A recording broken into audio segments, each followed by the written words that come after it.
नमस्कार, मैं हूं आपके साथ यशी शुक्ला और बात करेंगे 2024 का महासमर। पूरे देश को जिस घड़ी का इंतजार था, आखिर उसका इंतजार खत्म हो गया।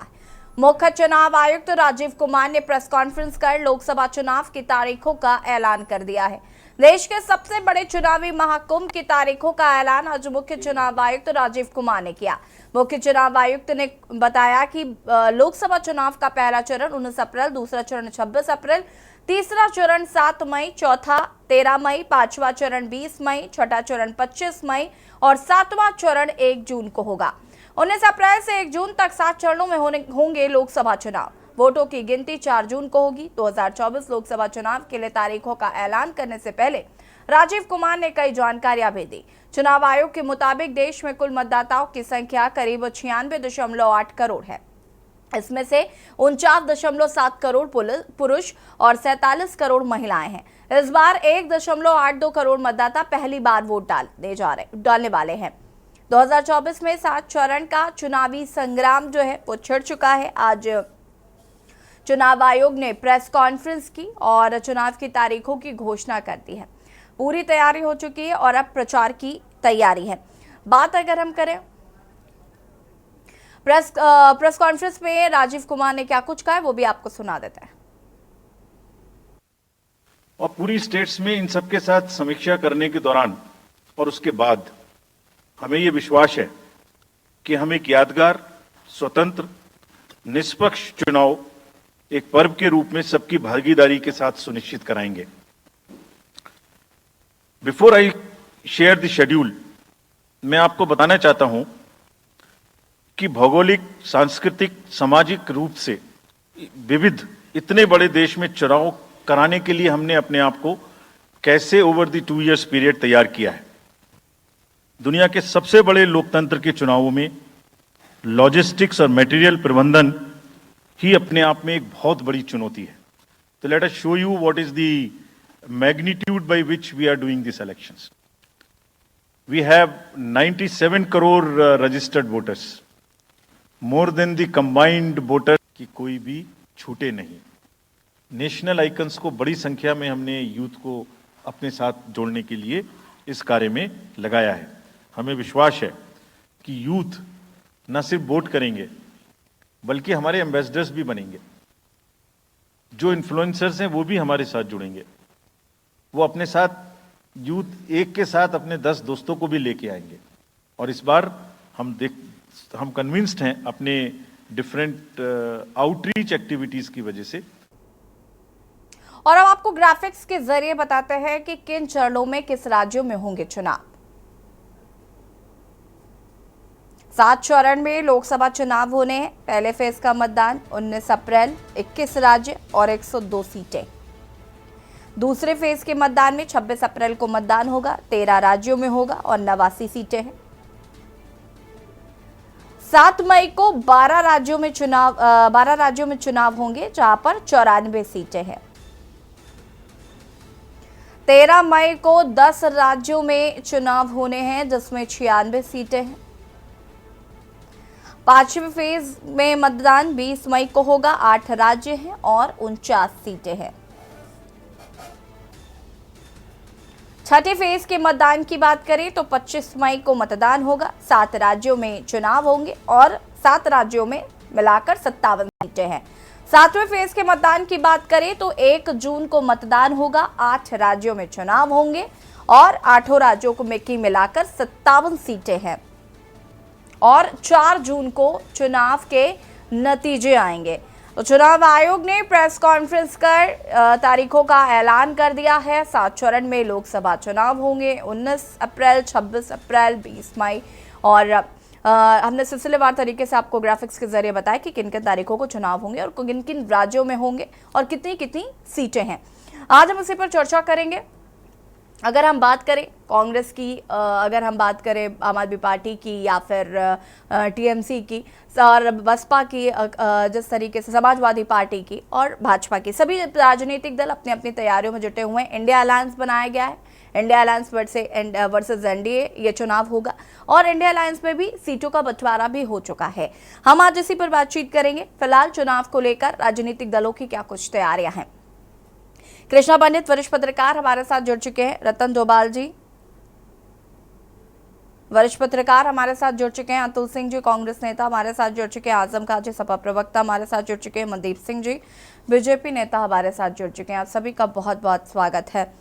और सबसे पहले शुरुआत हम करेंगे अलग अलग राजनीतिक दलों के जो प्रवक्ता हमारे साथ बैठे हुए हैं, चुनावों की तारीखों का चूंकि ऐलान हो चुका है।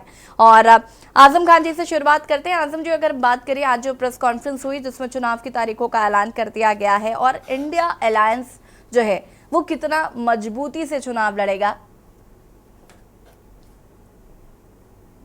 सबसे पहले तो बहुत खुशी की बात है कि आज चुनाव का ऐलान हुआ। ये एक पर्व है। हम उम्मीद करते हैं कि आने वाला जो 3 महीने हैं वो निष्पक्ष और शांतिपूर्ण चुनाव होंगे। सबसे बड़ा सवाल यही है, क्या पिछले चुनाव से सबक लेते हुए इस बार चुनाव निष्पक्ष होंगे कि नहीं होंगे। और निष्पक्ष चुनाव बहुत जरूरी है। चुनाव आयोग ने आज अपने प्रेस कॉन्फ्रेंस में कहा भी है कि वो मनी पावर, मसल्स पावर और सोशल मीडिया मिसयूज का मॉनिटरिंग करेगा और कोशिश करेगा कि इन चीजों का मिसयूज ना होने पाए। तो हमारा मानना है कि अगर ऐसा हुआ तो जो हमारी तैयारियां हैं वो जमीन पे और जो हम लोगों के मुद्दे हैं वो बिल्कुल जनता से जुड़े हुए हैं और जनता के बीच के मुद्दे हैं। तो आने वाला समय एक अच्छा चुनाव होगा और अच्छी लड़ाई होगी और निष्पक्ष चुनाव यकीनन विपक्ष को मजबूती प्रदान करेगा। ठीक है, मनदीप सिंह जी क्या कुछ कहना चाहते हैं? देखिए, आज चुनावों का ऐलान हुआ है। चुनावों का औपचारिक ऐलान तो जरूर आज हुआ है, लेकिन भारतीय जनता पार्टी का कार्यकर्ता, भारतीय जनता पार्टी की सरकार और भारतीय जनता पार्टी का संगठन निरंतर 5 वर्ष नहीं 10 वर्ष जब से मोदी जी की सरकार भारत में आई है, लोगों के आशीर्वाद से तब से निरंतर चुनाव की तैयारियों में रहता है। मनदीप सिंह जी, आजम खान जी, और अगर हम बात करें विपक्षी दलों की तो उनका एक इस पर रिएक्शन रहता है कि आप हमेशा चुनावी मोड में रहते हैं और चुनावी तैयारियां करते रहते हैं, इसीलिए जनता का क्या हाल है ये आप देख नहीं पाते। इस पर क्या कहना है? ऐसा कुछ नहीं है, ऐसा कुछ नहीं है। इनका कहना है कि ये कोई प्राउड करने वाली बात नहीं है, ये कोई प्राउड मूवमेंट नहीं है। आप चुनावी मोड में रहते हैं, इससे जनता का कोई भला नहीं होता। हमारे कहने का मतलब है कि हम निरंतर जनता से संबंधित, जनता के लाभ वाले जनहित के कार्यों में लगे रहते हैं, चाहे किसी भी समय का हो। चुनावी मोड जब हम जनता के काम आएंगे, जनता ने अगर हमको आशीर्वाद दिया है, हम सरकार में आए, तो हमारी सबसे ज्यादा जवाबदेही और जिम्मेदारी बनती है कि उनकी पीड़ा को, उनके समस्याओं का हल होना चाहिए, उनके बीच में हमको जाना। आज हम अपने संगठन के बलबूते पे हम गौरवान्वित अपने को महसूस करते हैं कि वाकई हमने सत्ता का सुख नहीं भोगा, हम जनता के बीच में निरंतर बने रहे। और इसीलिए माननीय मोदी जी के जो जनहित के कार्य हुए, उन लाभार्थियों के सहारे, उन अपने पन्ना प्रमुखों के सहारे, उस बूथ कमेटियों के सहारे, उस सेक्टर और मंडल तक की जो हमारी तैयारी है, उस तैयारियों के सहारे आज हम बिल्कुल पूरी तरीके से तत्पर हैं चुनावों के लिए।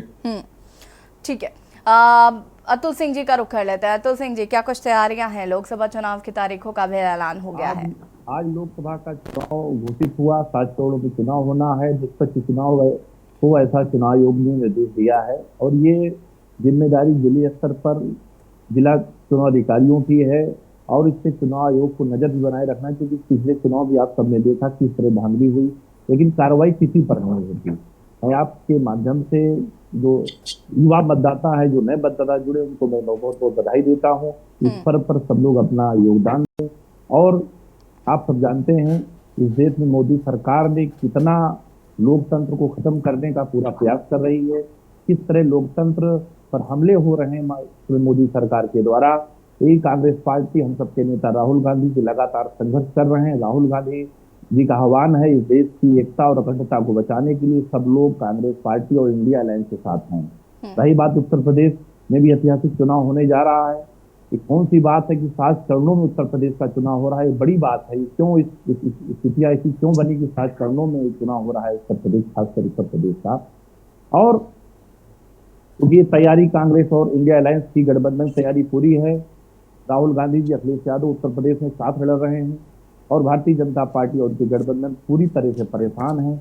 उनको लग रहा है कि जो इन्होंने जो नारा दिया था सबको साथ लेकर सबका विकास करने की बात इन्होंने कही, तो पूरा नारा पूरी तरह से प्राप्त हो गया, झूठा नारा है।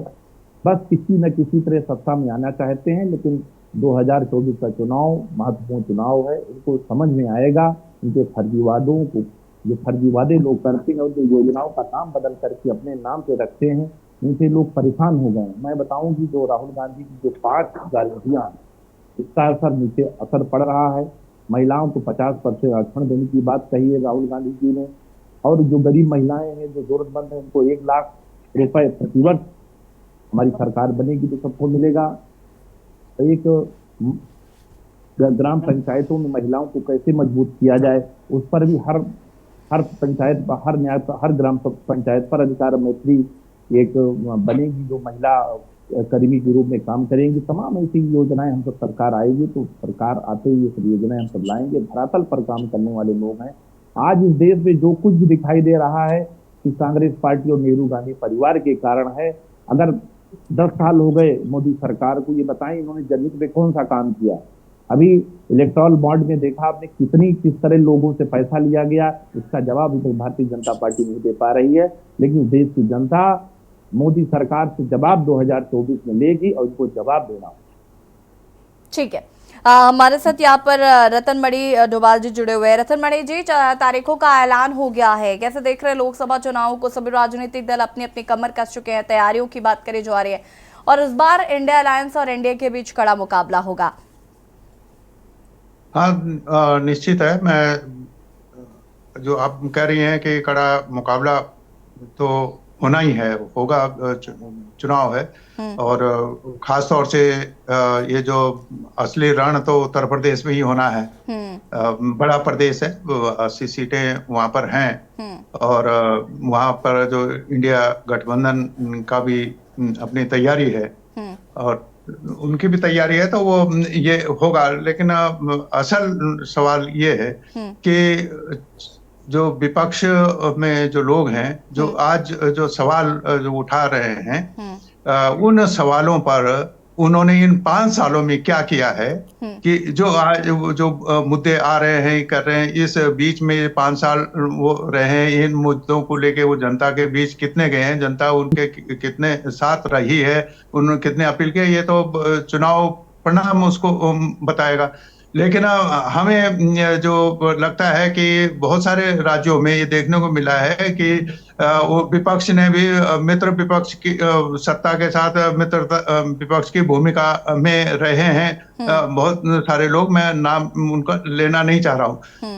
अब सवाल ये है कि चुनाव में मुद्दे क्या होंगे, इंडिया का क्या होंगे, और भारतीय जनता पार्टी के पास उससे तो मुद्दे ही मुद्दे हैं, बहुत सारे वो लिया। लेकिन हम जो समझते हैं कि हमारा ना तो इनकी राजनीति से, ना भाजपा का, ना उससे कोई मतलब है।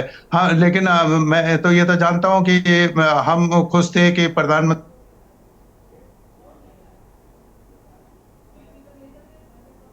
अनम्यूट करिएगा रतन मणि जी।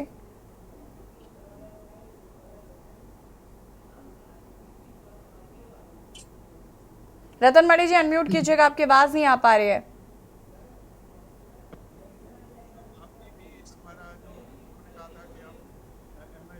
रतन मणि जी की आवाज हम तक नहीं आ पा रही है, प्लीज उनका आवाज चेक करिएगा। ठीक है, वापस आते हैं आपके पास। कृष्णा पंडित जी, लोकसभा चुनावों की तारीखों का ऐलान हो गया है। बहुत खुशी की बात है, क्योंकि लोकतांत्रिक देश में इस महापर्व का सभी लोग इंतजार करते हैं और स्वागत करते हैं।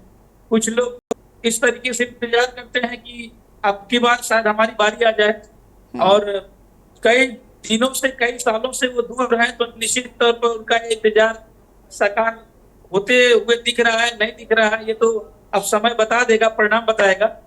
अब सबसे महत्वपूर्ण बात यह है कि किन मुद्दों पे कितनी लड़ाई किस जिले में और कहां देखने को मिलेगी, क्योंकि भाजपा के पास अपनी बातों को रखने का बहुत बड़ा एक विस्तार है, और जो काम किया है उस पर वो चर्चा करेगी, लोगों को रुझाने का काम करेगी।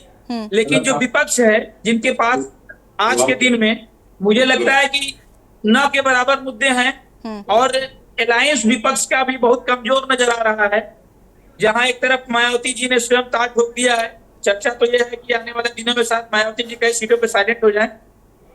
लेकिन सबसे बड़ी दिलचस्प बात यह होगी कि जो विपक्ष आज हुंकार भर रहा है कि हमारा बहुत ही मजबूती से चुनाव लड़ रहे हैं और जीतेंगे। देखना होगा किस सीटों पर इतना इनका जो है हुंकार काम आता है और इनका प्रत्याशी कितना लोगों तक पहुंच पाया है, कितना लोग उसको अपना प्यार और आशीर्वाद देते हैं, ये बहुत महत्वपूर्ण है। क्योंकि वर्तमान दिनों में जो सरकार अनम्यूट कीजिएगा कृष्णा जी। प्रभाव होने के कारण लोग उससे आकर्षित हैं। चाहे कई योजनाओं के बारे में ले लीजिए, बहुत सारी बेटियों के समक्ष जो योजनाएं दी गई हैं, लोगों की सुरक्षा के लिए, अपराध जीरो टॉलरेंस के लिए, या अन्य कई योजनाएं जो संचालित हो रही है सरकार के द्वारा, निश्चित तौर पर लोगों से लोग जुड़े हैं और इनके जो स्थानीय नेतागण हैं, आपको पत्रकारिता छोड़ करके आपको भाजपा प्रवक्ता बनना चाहिए। कृष्णा जी, आपको भाजपा प्रवक्ता बनना चाहिए। सबसे मजबूत संगठन किसी के पास है तो भाजपा के पास। आप जानती हैं कि विश्व की सबसे बड़ी पार्टी है भाजपा, और भारत में तो उसके जो कार्यकर्ता है निश्चित तौर पर आज सरकार बनाने में महत्वपूर्ण अंग है उसके भाजपा के। अब देखना दिलचस्प होगा कि जहां संगठन में कार्यकर्ता ही नहीं है, वो कैसे अपने प्रत्याशी को जीत के लिए हुंकार भरवाते हैं और जीत को विजय का सेहरा लेकर आते हैं। चलिए ठीक है, चर्चा को आगे बढ़ाएंगे और 2024 का महासमर, उस पर चर्चा रुकेंगे। छोटे से ब्रेक के लिए चोला हाजिर होता है। ब्रेक के बाद एक बार फिर से आप सभी का स्वागत है और बात करें हैं 2024 का महासमर। आपको बता दें कि लोकसभा चुनावों की तारीखों का ऐलान हो गया है। अगर हम लोकसभा चुनावों की बात करें तो यूपी एक अहम भूमिका निभाता है और सबसे ज्यादा सीटें यूपी में है। 80 सीटों वाला राज्य है यूपी। किन तारीखों में किन किन जगहों पर यूपी में चुनाव होने, वो भी आपको ग्राफिक्स के जरिए बता देते हैं। पहले चरण की वोटिंग 19 अप्रैल को होगी। 8 सीटें हैं जिसमें सहारनपुर, कैराना, मुजफ्फरनगर, बिजनौर, नगीना, मुरादाबाद, रामपुर शामिल है। दूसरे चरण की वोटिंग 26 अप्रैल को होगी जिसमें 8 सीटें हैं। अमरोहा, मेरठ, बागपत, गाजियाबाद, गौतम बुद्ध नगर, बुलंदशहर, अलीगढ़ और मथुरा शामिल है। तीसरे चरण की वोटिंग की बात करें तो 7 मई 10 सीटें, संभल, हाथरस, आगरा, फतेहपुर सीकरी, फिरोजाबाद, मैनपुरी, एटा, बदायूं, आंवला और बरेली शामिल। चौथे चरण में शाहजहांपुर, खीरी, दौरारा, सीतापुर, हरदोई, मिश्रिक, उन्नाव, फर्रुखाबाद, इटावा, कन्नौज, कानपुर, अकबरपुर और बहराइच, जो कि 13 मई को चुनाव होंगे। 20 मई 14 सीटें, 5वें चरण की वोटिंग मोहनलालगंज, लखनऊ, रायबरेली, अमेठी, जालौन, झांसी, हमीरपुर, बांदा, फतेहपुर शामिल। छठे चरण की वोटिंग में सुल्तानपुर, प्रतापगढ़, फूलपुर, इलाहाबाद, अम्बेडकर नगर, श्रावस्ती, डुमरियागंज, बस्ती, संत कबीर नगर, लालगंज, आजमगढ़, जौनपुर शामिल। 1 जून को 13 सीटें, महाराजगंज, गोरखपुर, कुशीनगर, देवरिया, बांसगांव, घोसी, सलेमपुर में होंगे चुनाव। ग्राफिक्स के जरिए हम आपको बता रहे हैं कि यूपी में किन किन तारीखों में कहां चुनाव होने हैं और यूपी एक महत्वपूर्ण भूमिका निभाता है लोकसभा चुनाव में। और कहीं ना कहीं अगर हम लोकसभा चुनाव की बात करें और यूपी की बात करें तो यहाँ पर समाजवादी पार्टी और भारतीय जनता पार्टी के बीच में कड़ा मुकाबला देखने को मिलेगा। चर्चा हम इस पर कर रहे हैं। मेहमान हमारे साथ लगातार बने हुए हैं। रतन मनी जी, अगर हम बात करें यहाँ पर तो ये साफ है कि यूपी में समाजवादी पार्टी और भारतीय जनता पार्टी के बीच में एक कड़ा मुकाबला होगा और कुछ सीटें ही कांग्रेस के हिस्से में गई हैं और कांग्रेस जिन सीटों पर मजबूत है उन सीटों पर ही कांग्रेस चुनाव लड़ेगी। इस तरीके का एक समीकरण जो है वो इंडिया अलायंस से बनाया है। अब ये इंडिया अलायंस का ये जो समीकरण है ये कैसे काम करेगा, बहुत कम शब्दों में आपका वक्तव्य चाहूंगी, इसके बाद और लोगों के पास जाऊंगी। नहीं, मैं ये आप ठीक कह रही हैं दोनों में, लेकिन वो नाम तो इंडिया गठबंधन का ही होगा समाजवादी पार्टी के साथ, चाहे वो सीटों का शेयरिंग में एक है या नहीं है, लेकिन वो इंडिया गठबंधन से ही समाजवादी जो पार्टी है, मेन मुख्य पार्टी वही है उत्तर प्रदेश में, तो वो लड़ेगा तो निश्चित रूप से घमासान होगा। लेकिन इस घमासान में मैं फिर थोड़ा सा दोहराना चाह रहा हूं अपनी बात को कि सत्ता पक्ष की भी परीक्षा होनी है और विपक्ष की भी परीक्षा होनी है। जो सवाल ये है कि आपको विपक्ष को भी तो जनता को बताना कि हमने 5 साल ये किया है।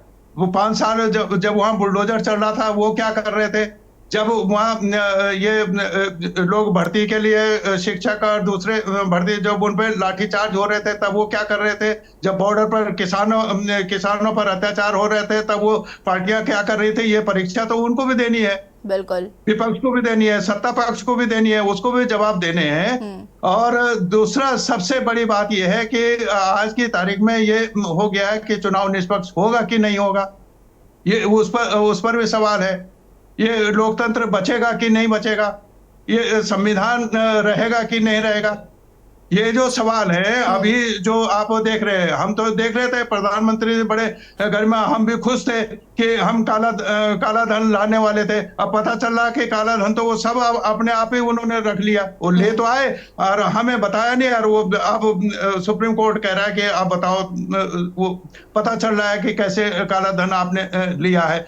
ये जो अब जो वोटों को खरीदने वाली बात हो गई है कि आप जनता को खरीद रहे हैं, आपने इतना स्थिति कर दी है कि उस जनता को आप ये कह रहे हैं, एक तरफ आप डीजीपी की वो बात, जीडीपी कह रहे हैं कि 8% बढ़ गई है, और दूसरी तरफ यही सरकार ये कह रही है, पार्लियामेंट में कह रही है कि हम 81 करोड़ 35 लाख लोगों को 5 किलो अनाज दे रहे हैं। और उसमें ये गौरवान्वित होने की बात है, ये शर्म होने की बात है कि आजादी के 77 साल में आप कह रहे हैं कि हम 5 किलो अनाज पे लोगों को जिंदा रखे हुए हैं। और आपका मानक जो है, आप पार्लियामेंट में कह रहे हैं कि एक व्यक्ति के लिए 10 किलो अनाज चाहिए, आप आधा पेट रख के और उस पे भी कह रहे हैं कि आप गौरवान्वित होइए कि हम 5 किलो अनाज दे रहे हैं। ये सब ये भी तो सवाल आएंगे ना। बिल्कुल बिल्कुल। सवाल देखिए, सवाल से उसको रखता है, सवाल सत्ता पक्ष से ही ज्यादा होंगे रतन मानी जी, क्योंकि आपने 5 साल क्या किया, आपसे सवाल पूछे जाएंगे, जाहिर है इसमें कोई दो राय नहीं है। विपक्ष तो फिर भी क्या कर रहा है वो तो बात की बात है, लेकिन सत्ता पक्ष ने क्या किया ये बड़ा सवाल है। मनदीप सिंह जी जवाब दीजिए भाई। देखिए, सत्ता पक्ष ने क्या किया ये जनता के बीच में है। हमारे पास मोदी जी के द्वारा किए गए जनहित के कार्य हैं, तो आने वाले समय के लिए विकसित भारत के लिए पूरा एजेंडा तैयार है।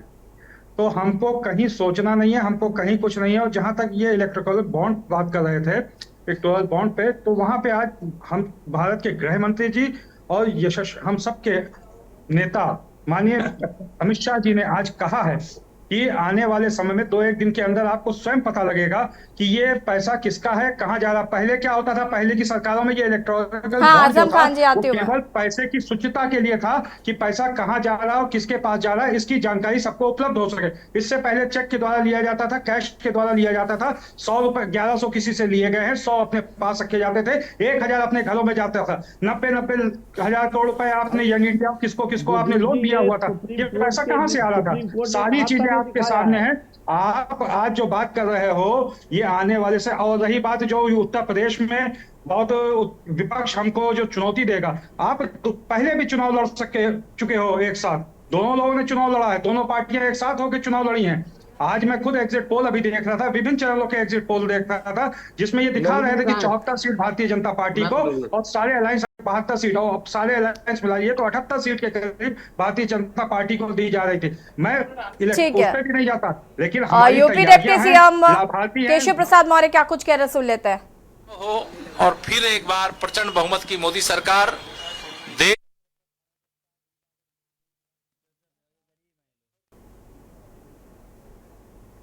ठीक है, और लोकतंत्र के महापर्व पर उन्होंने सभी को शुभकामनाएं दिया। मनदीप सिंह जी अपनी बात को पूरा करिए, लेकिन देखिए सवाल ये है ना कि आपको जनता को जवाब देना पड़ेगा।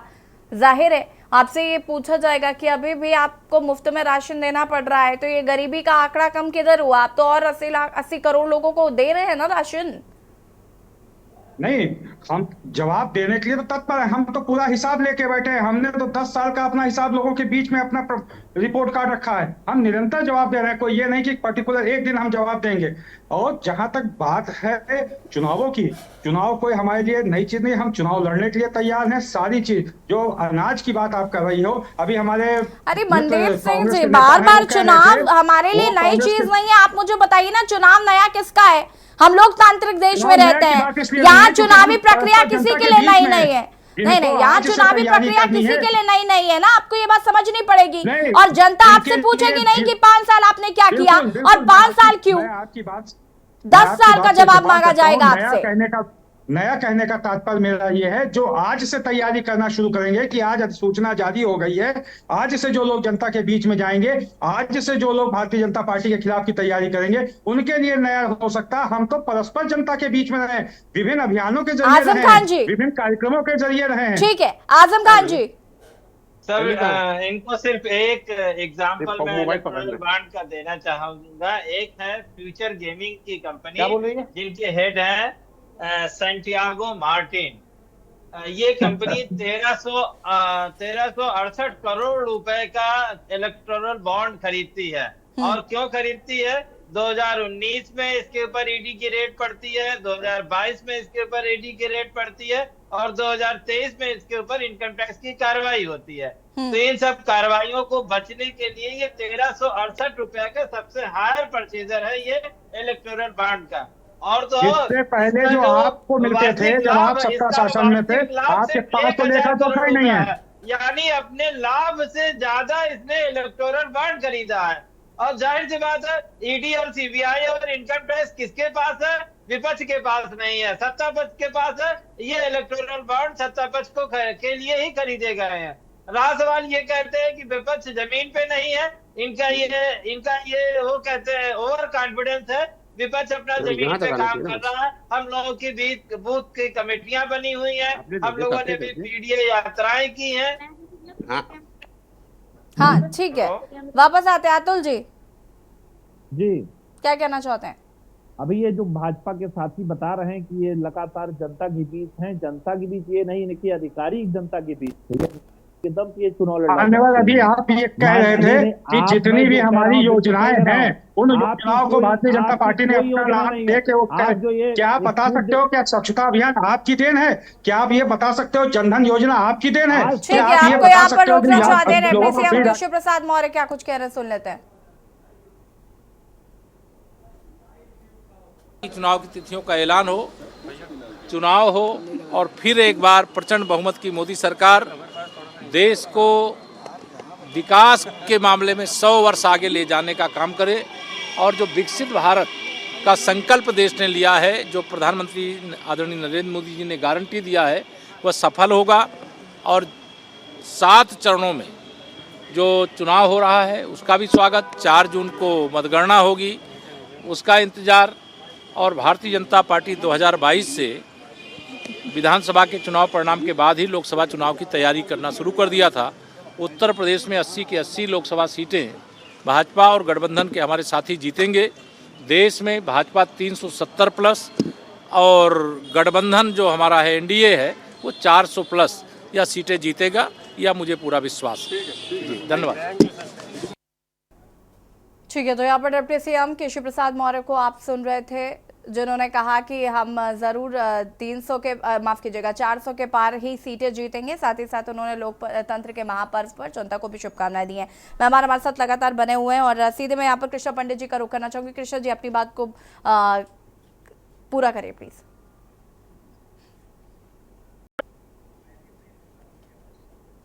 कृष्णा पंडित जी, आवाज आ रही है आपको? हाँ, आवाज आ रही है। देखिए, सबसे बड़ी बात यह है कि अब रण की तैयारी नहीं करनी है, अब रण में कूदना है। और किसकी कितनी तैयारी है कि चंद दिनों में पता चल जाएगा। अभी जो आप देख रही हैं कि सपा के प्रवक्ता क्या कह रहे हैं, भाजपा के प्रवक्ता क्या कह रहे हैं, अब ये हमको और ज्यादा हम लोग को देखने को मिलेगा। लेकिन जो जनता से जुड़ा है, जनता के लिए खड़ा है, जनता उसको जान रही है, निश्चित तौर पर विजय उसका ही सुनिश्चित होने वाला है। विजय का सेहरा उसके ही माथे लगाएगा। बाकी जो आज चीजें हैं, इनको याद आ रहा है कि ये प्रोजेक्ट इनका है, ये प्रोजेक्ट इनका नहीं है, इन्होंने कुछ नहीं किया। ये तो बहुत ही दिलचस्प होने वाला है और हर सीट पर हमको देखने को मिलेगा, हमको आपको, कि जनता के लिए जो जितना खरा उतरा होगा उतना जनता उसके साथ खड़ी होगी। दूसरी बात, ईवीएम का जो रोना होगा वो भी देखने को मिलेगा। पूर्व के दिनों में जहाँ ये लोग चुनाव, विपक्ष के लोग चुनाव जीत जाते हैं, वहाँ ईवीएम का कोई बात नहीं करते। जहाँ चुनाव हार जाते हैं वहाँ ईवीएम चालू कर देते हैं। अब ये सबसे बड़ा चुनाव है तो यहाँ ईवीएम का बहुत बड़ा मुद्दा उठेगा। और चूंकि देखने को जो मिल रही है, जो स्थानीय लोगों का जो एक सैलाब जो देखने को और कह रहा है कि किसको लेकर आना है, यहाँ ईवीएम बहुत बड़ा अपना जो है एक मुद्दा लेकर आने वाला है। अब ये दिलचस्प होगा कि विपक्ष के लोग जो है कहाँ तक जो सफल हो पाते हैं ईवीएम को रोकने में। बिल्कुल, आप सभी का बहुत बहुत शुक्रिया चर्चा में शामिल होने के लिए। और बात कर रहे थे लोकसभा चुनाव की तारीखों का ऐलान कर दिया गया है। लोकसभा चुनावों की तारीखों का ऐलान कर दिया गया है। 7 चरण में आपको बता दें कि लोकसभा चुनाव होंगे। साथ ही साथ अगर हम बात करें 7 चरणों में लोकसभा चुनावों की तारीखों की आज जब घोषणा की गई उसके बाद से आचार संहिता भी लागू हो गई है।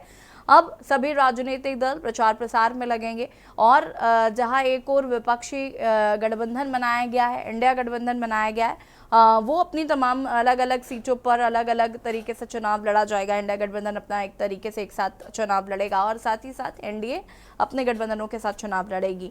और एनडीए ने इस बार नारा दिया है 400 पार का, तो ऐसे में ये भी देखना होगा कि जनता किसे चुनती है। लेकिन फिलहाल 10 सालों का जो हिसाब है वो जनता कहीं ना कहीं मांगेगी और विपक्षी दलों ने भी किस तरीके से उनके मुद्दों को उठाया है इसको भी जनता जरूर देखेगी।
और अलग अलग जिलों से हमारे साथ हमारे संवाददाता जुड़ चुके हैं। कौशलेंद्र उपाध्याय संवाददाता लखनऊ से, विनोद गुप्ता ब्यूरो चीफ हरियाणा से और प्रवेश शर्मा संवाददाता दिल्ली से हमारे साथ जुड़ चुके हैं।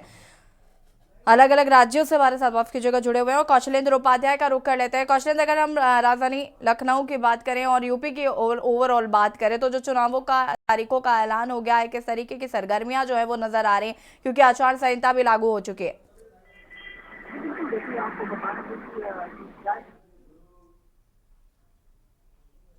क्योंकि ईसीआई ने यहाँ से आदर्श आचार संहिता लागू कर दिया है और सभी राजनीतिक पार्टियों को जो है संदेश भी साफ दे दिया है कि जो है आज से आदर्श आचार संहिता लागू हो गई है और सभी पार्टियों के जो एक दायरा है, जो नियम कानून है, जो ईसीआई के जो नियम है उसके तहत जो है काम करना होगा। जो प्रत्याशी मैदान में होंगे उनकी अभी जो है एक लाइन गाइडलाइन बनाई गई है और जो स्टार प्रचारक हैं उनको भी जो है एक गाइडलाइन दी गई है। जैसे वो मंचों से जो बयानबाजी को लेके जो तमाम लोग जो है सामने आते थे कि ऐसी जो धार्मिक और जो है जातिवादी जो वो होती थी, बयानें होते थे, उस पे जो है कंट्रोल लगाया जाए। और जो वही 7 चरणों में जो चुनाव पूरे देश में होंगे, वहीं उत्तर प्रदेश में 80 लोकसभा सीटों पे भी 7 चरणों में चुनाव होने जा रहा है।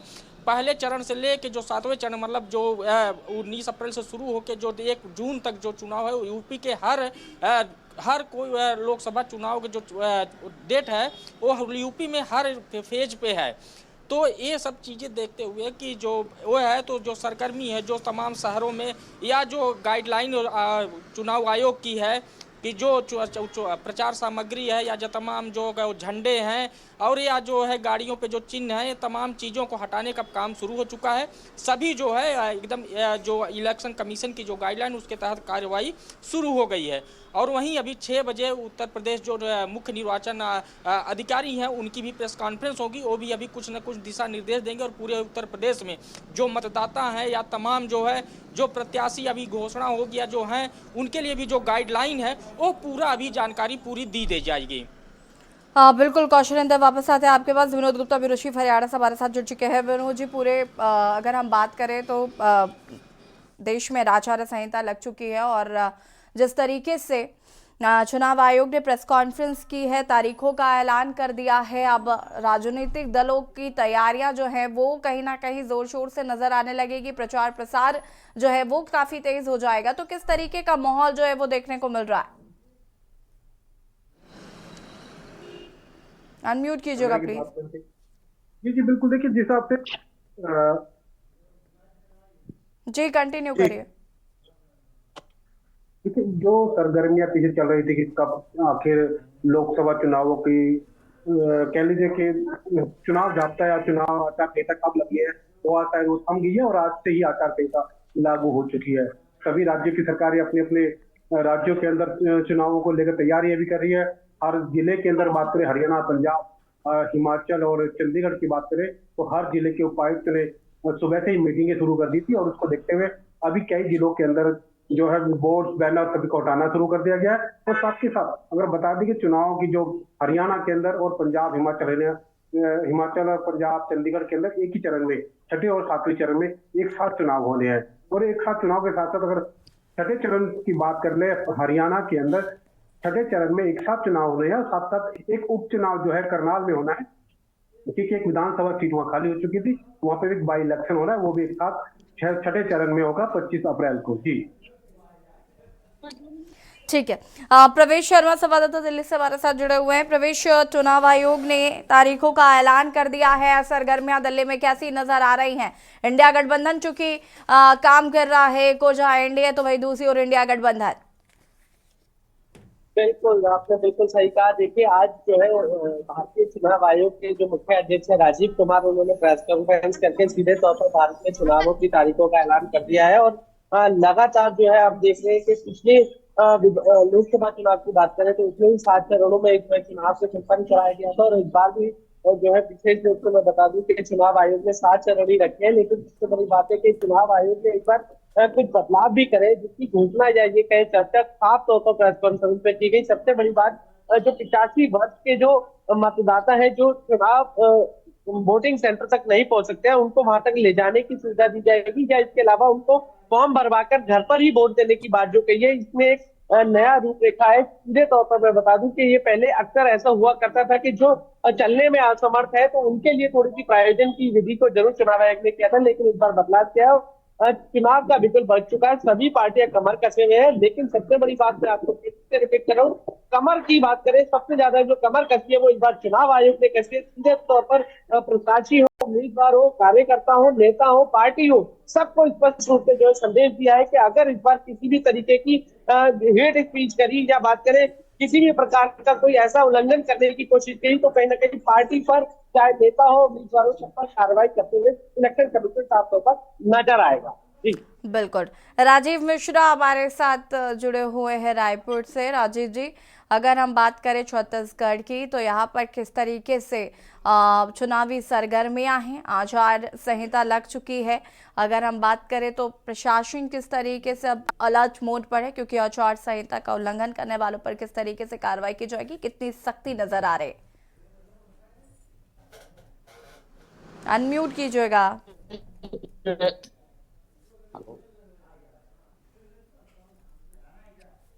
हाँ जी, कंटिन्यू करिए प्लीज। जी मैं बता दूं आपको कि केंद्रीय चुनाव आयोग जो है छत्तीसगढ़ में भी एक हेलो। हाँ जी, कंटिन्यू करिए राजीव जी, आपकी आवाज स्पष्ट मिल पा रही है, प्लीज।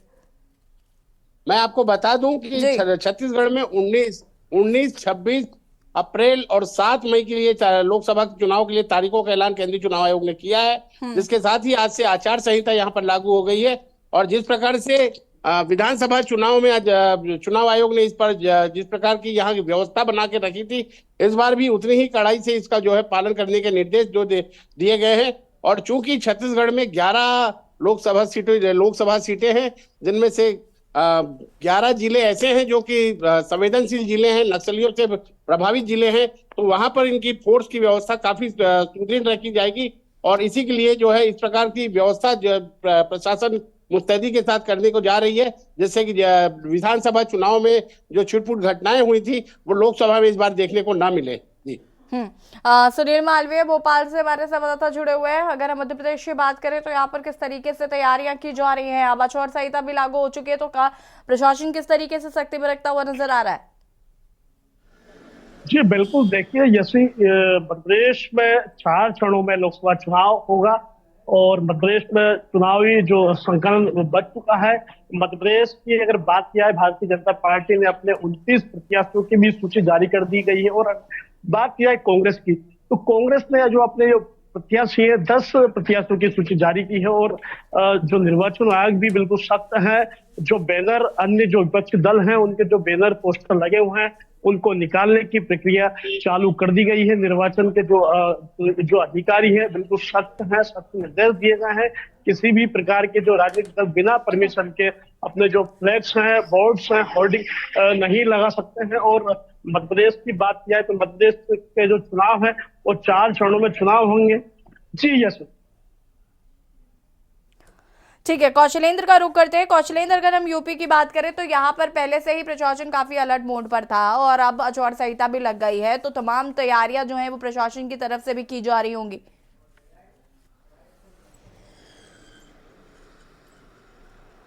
जी बिल्कुल, देखिए आपको बताएं कि जो प्रशासन की तरफ से जो तैयारियां, क्योंकि आदर्श आचार संहिता लगने के बाद जो स्थितियां होती हैं वो तत्काल जो है प्रशासन तौर पे कार्रवाई की जाती हैं।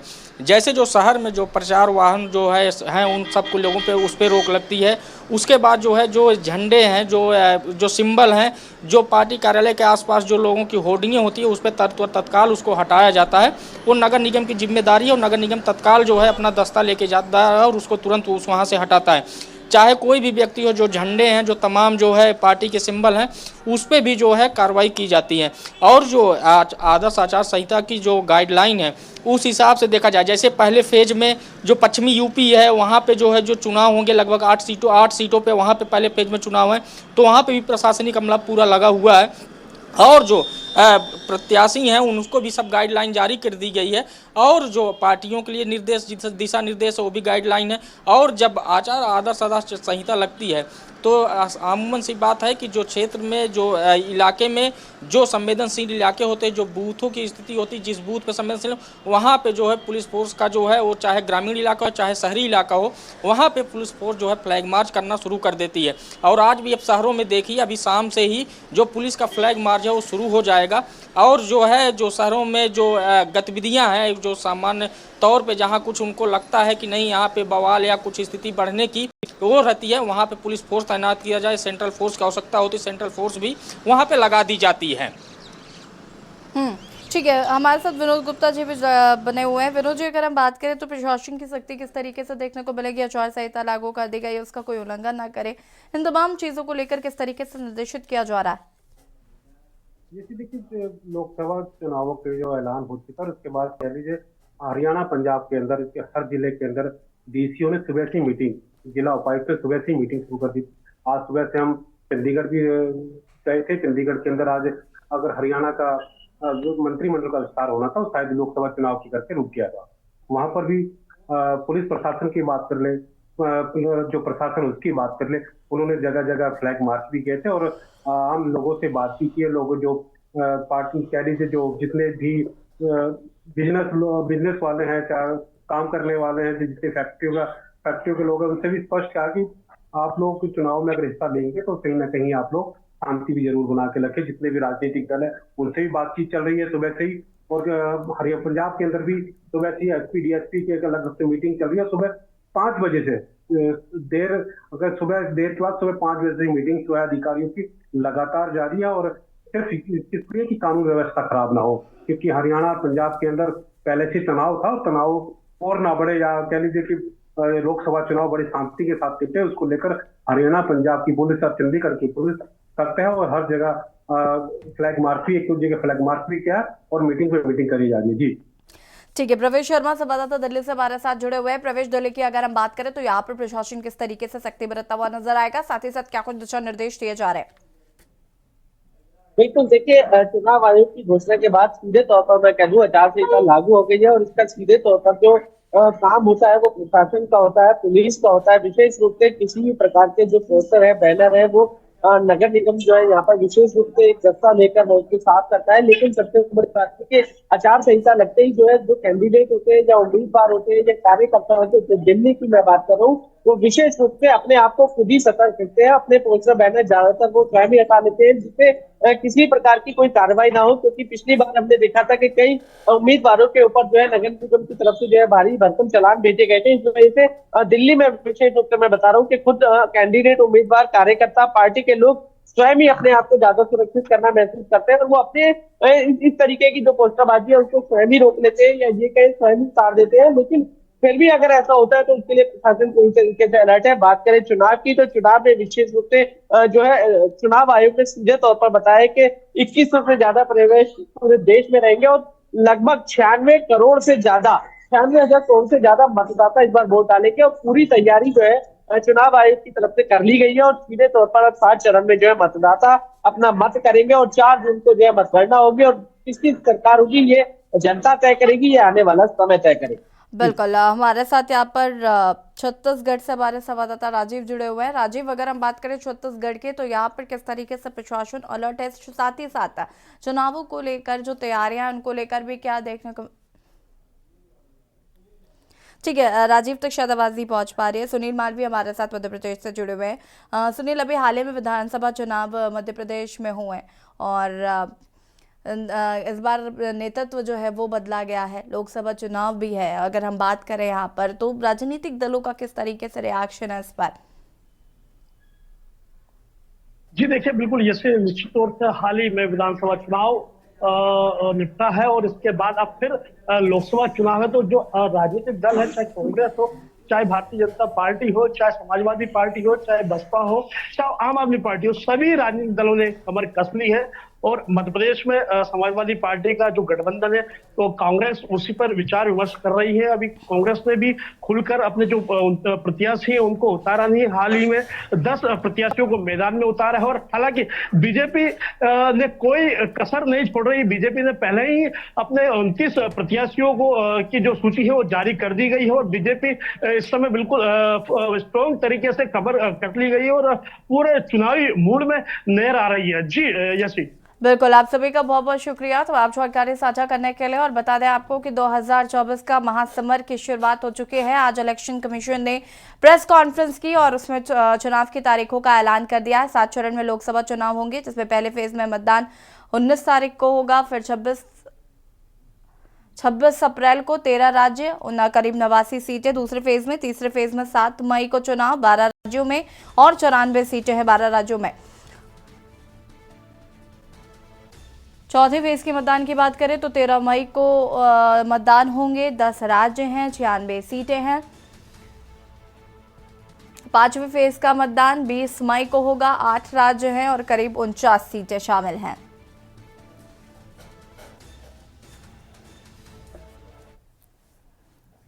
और खास पेशकश में फिलहाल इतना ही। देखते रहिए के न्यूज़ इंडिया। नमस्कार।